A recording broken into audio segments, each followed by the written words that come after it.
All right, we are now looking at target 6.4. Our mastery learning objective is I can identify parallel and perpendicular lines by finding the slope. Okay? So the first thing we're going to go over is slope. Slope is a review. You learned this last year in Math 1. The definition of slope is the steepness of a line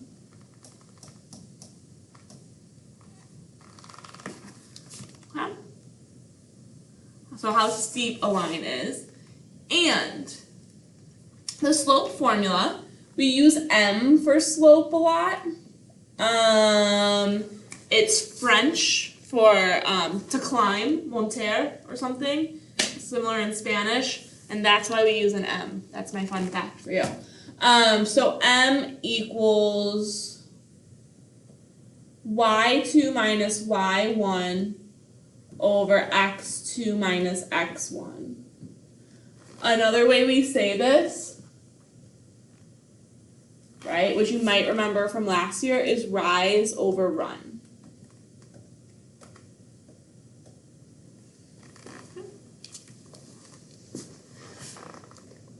So we're going to find the slope of each line of A and B. We're going to do C and D too. Why not? So we'll start with A. I'll follow the colors they have. Right? A passes through 8, 2. Try to make points. Right? This 8, 2 point. Do it again. And this 6, 4 point. Right? So if I'm doing rise over run, right, I'm going to start. It doesn't really matter which point you start at.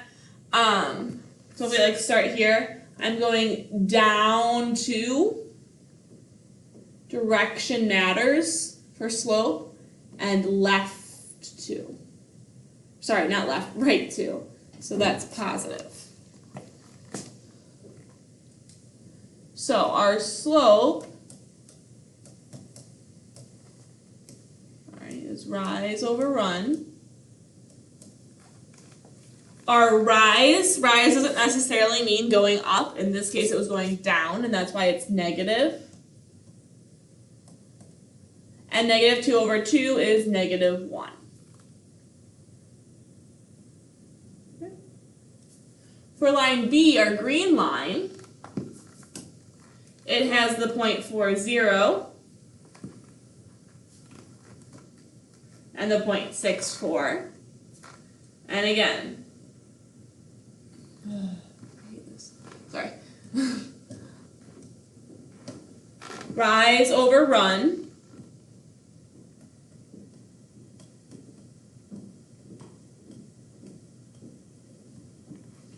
I'm going up 1, 2, 3, 4 over 2.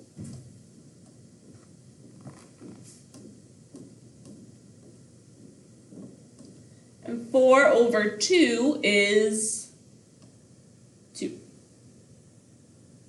Okay. So the slope of this line is negative 1, and the slope of this line is 2. We are actually going to look at that C and that D line.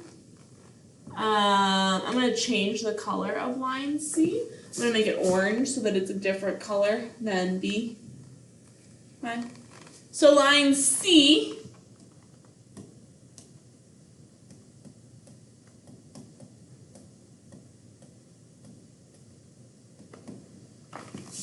well, I start here and go here. I have no rise, right? To get from this point to this point, I don't move up or down at all. But I go over 6. And 0 divided by 6 is 0. So the slope of the line going straight across is 0 because it doesn't have a rise. And then if I look at this line D, right? Again, rise over run.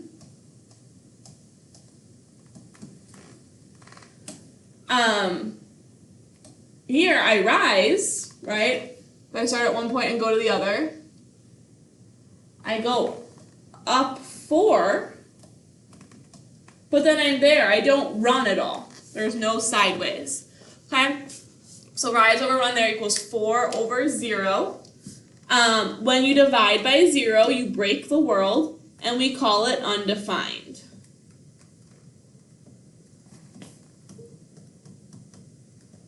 Okay, because you cannot divide by 0.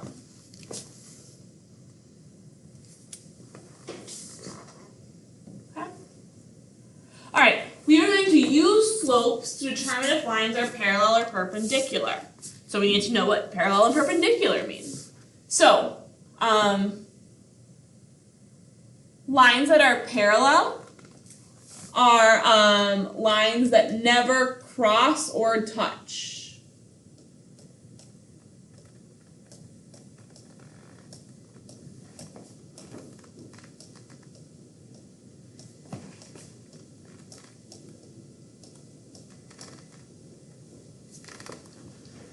Okay. The slope of parallel lines are the same.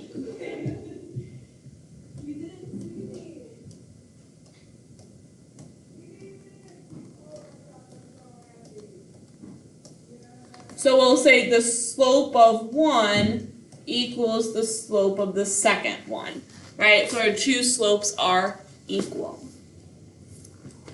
Perpendicular lines are lines that cross at a right angle.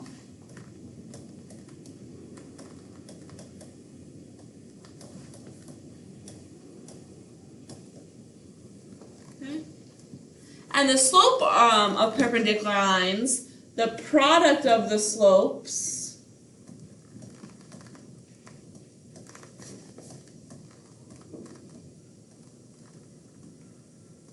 is -1.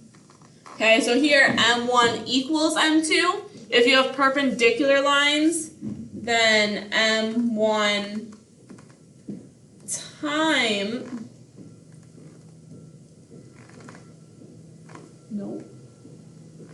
one of these days I'll be able to make a dot. Times, there we go, M2 equals -1. Okay, so slopes have parallel lines have equal slopes, and perpendicular lines have their product is -1. The easiest way to get this is to do the opposite reciprocal.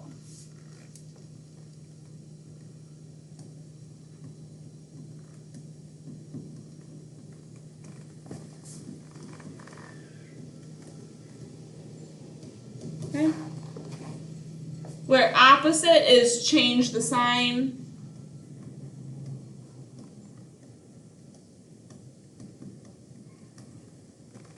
Reciprocal means flip. So if you have a slope that's a fraction, it's positive, I'm going to change the sign, and then I'm going to flip the fraction. Okay, we kind of saw the reciprocal idea when we were doing our partitioning segments thing, but right, I can change the sign and flip the fraction. I have to do both. Okay. Something else you could do is if it's like -5, okay, then I change the sign, it's going to become positive. When it flips to 1 over 5. The 5 flips to the bottom. Okay. The other thing to know is 0 and undefined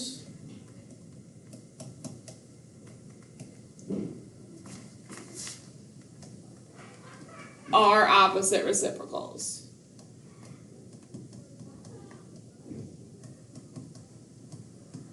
Okay, so as we saw up in that example about if you get a slope of 0 and a slope of undefined, then those are opposites. Okay? All right, let's look at our next example. I want to tell whether the lines between these two given points are parallel, perpendicular, or neither. So I can use my slope formula, or I could use a graph. I'll do this one using the formula, and then I'll do one using the graph. Okay, so you can kind of see both examples.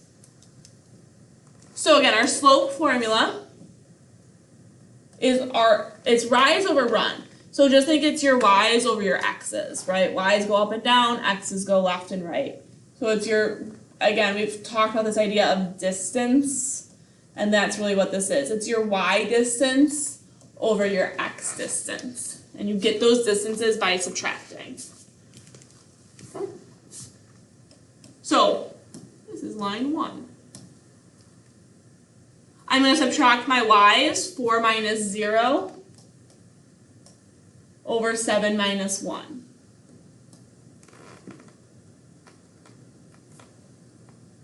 Which equals 4 minus 0 is 4, 7 minus 1 is 6. You want to reduce your fraction, or you might not notice if they're the same or not. So 4/6 reduces to 2/3. Line 2. Same thing. Slope equals y2 minus y1 over x2 minus x1. My y minus my y, that's 6 over 6 minus 0. My x minus my x, 3 minus 7. Well, 6 minus 0 is 6. 3 minus 7 is negative 4. Again, we want to reduce, and we never want that negative in the denominator. A positive divided by a negative is negative, and 6 over 4 reduces to 3/2. So something you should notice is that these are opposites and they are flipped, right? So these two lines are perpendicular.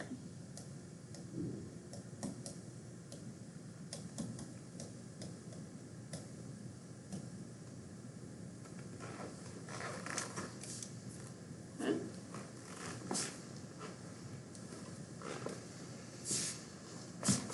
For this part B, I'm going to show it by graphing instead of algebra. Okay.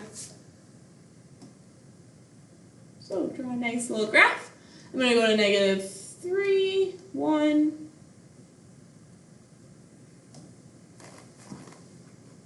Can't make it small. Here's my negative 3, 1, and negative 7, 7, 2. This thing is annoying.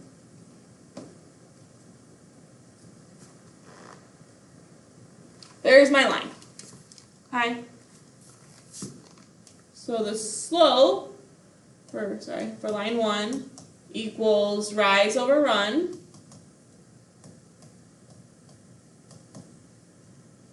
Well, for between here, I'm going up 1 over 1, 2, 3, 4.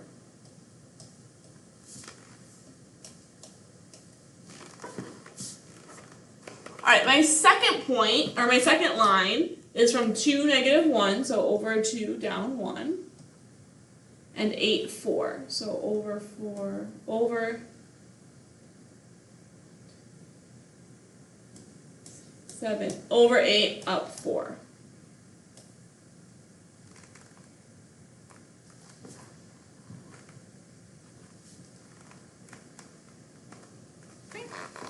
And again, for line 2,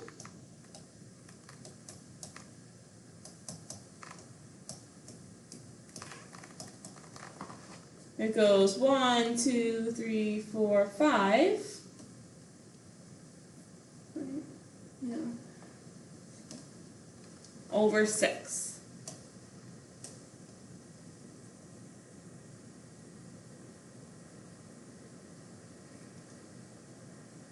Okay. I missed one thing, and I apologize. This is up 1. This is left 4. We still have to pay attention. So this is really negative 1/4. It doesn't change the fact that these are not the same, so they're not equal, and these aren't in any way reciprocals. They're opposite. The sign changed, right? It went from negative to positive, but if I flip my fraction, I'm not going to get the other one. So these are neither.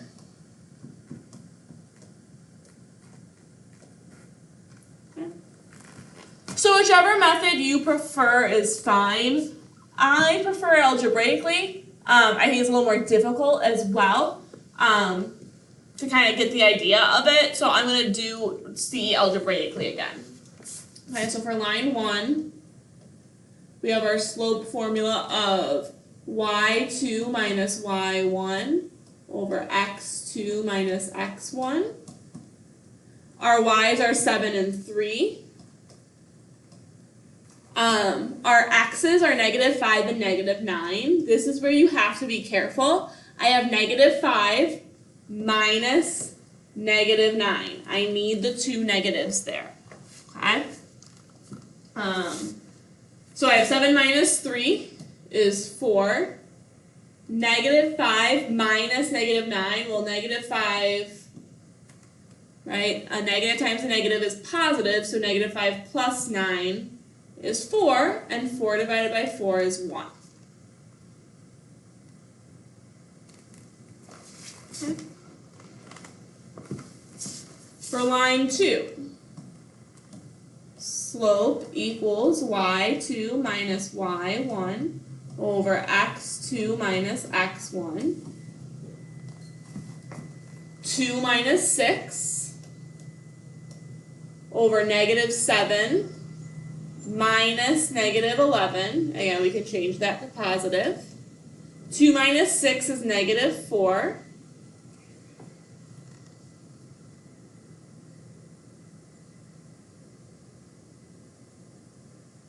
Sorry. And then negative 7 plus 11 is positive 4, which equals negative 1.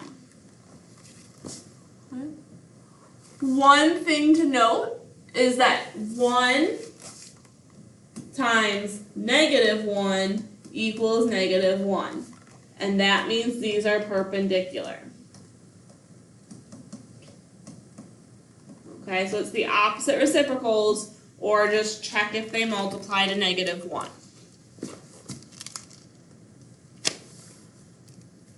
Alright, moving along. Our slope-intercept form, this one you'll probably recognize. Slope-intercept form is y equals mx plus b, where m is your slope,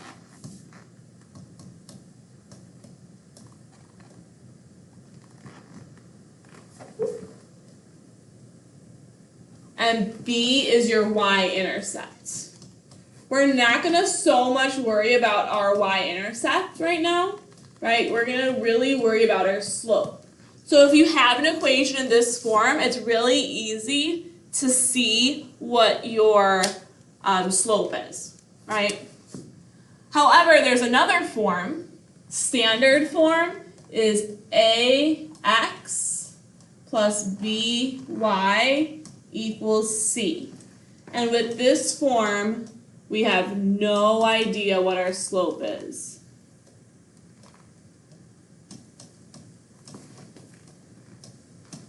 Okay? So what we're going to do, we'll see in example 3, is if you have something within this form, we want to make it look like this. That way, we know what our slope is, right? Because I can just pull it out of the equation. Like in A, nice and easy, this is already in slope-intercept form. Our slope equals negative 5/2. Okay. Looking at B, the biggest mistake that I get is that people see, oh, in front of the x is 2.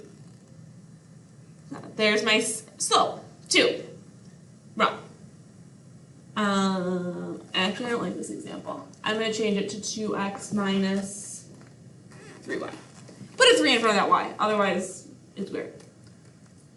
Okay? Just because you have the x there doesn't mean it's your slope. You need to have y equal to something. So I'm going to solve for this y. The first thing I have to do is get rid of the 2x. So I'm going to subtract 2x from both sides. So I have negative 3y equals, I want to put my x first, negative 2x and positive 1. Don't put 1 minus 2x. I guess you can, but it's not standard form. Then I need to get rid of, I'm still trying to get my y by itself, so I need to divide by negative 3. I divide each and every term by negative 3.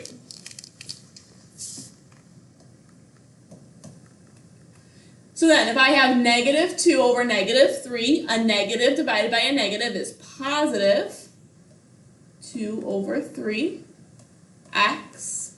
A positive divided by a negative is negative 1 over 3. There's my slope.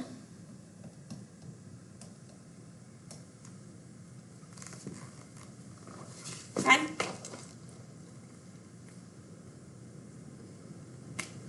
All right, we're going to do example 4 tomorrow in class because I don't want the video to go too long. Okay, so we're going to look at, again, finding slope from an equation and deciding if it's parallel, perpendicular, or not, or neither. Okay? All right, that is it, and I will see you guys tomorrow.